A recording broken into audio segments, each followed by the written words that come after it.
धान्य वाटपाबाबत एआयचा होणार वापर. शिधापत्रिकाबाबत केंद्राने घेतले महत्त्वाचे निर्णय. असे व्हिडिओ पाहण्यासाठी लाईक करा, कमेंट करा, शेअर करा आणि आमच्या चॅनलला सबस्क्राईब करा.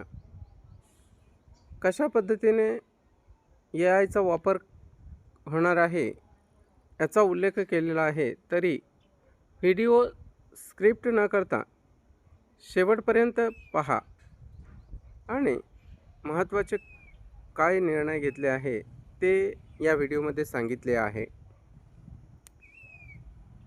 भारतात तब्बल 80 कोटी लोकांना शिधापत्रिकावरील धान्याचे वाटप केले जाते.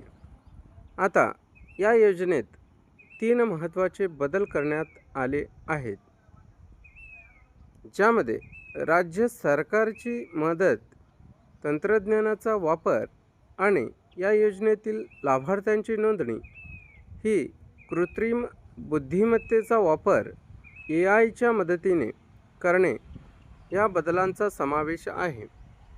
नरेंद्र मोदी यांच्या अध्यक्षतेखाली झालेल्या केंद्रीय मंत्रिमंडळाच्या बैठकीमध्ये महत्त्वपूर्ण निर्णय घेण्यात आला आहे.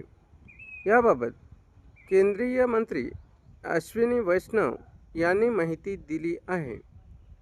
पहिला निर्णय म्हणजे भारतीय अन्न महामंडळाच्या गोदामातील धान्य जिल्हा आणि तालुका पातळीवर पोहोचवण्यासाठी राज्य सरकारला प्रचंड खर्च येत आहे. त्यामुळे आता केंद्राकडून राज्य सरकारला आर्थिक मदत करण्यात येणार आहे.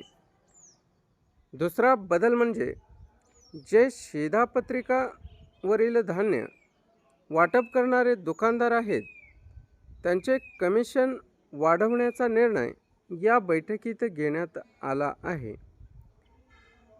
तिसरा महत्त्वाचा बदल म्हणजे आता शिधापत्रिकावरील धान्य वाटप प्रणालीमध्ये एआय तंत्रज्ञानाचा वापर केला जाणार आहे. संपूर्ण योजनेचे आधुनिकीकरण आणि डिजिटलायझेशन केले जाणार आहे. हा व्हिडिओ आवडला असेल तर लाईक करा, कमेंट करा, शेअर करा आणि आमच्या चॅनलला सबस्क्राईब करा. असेच नवनवीन व्हिडिओ आपल्यापर्यंत पोहोचत राहतील.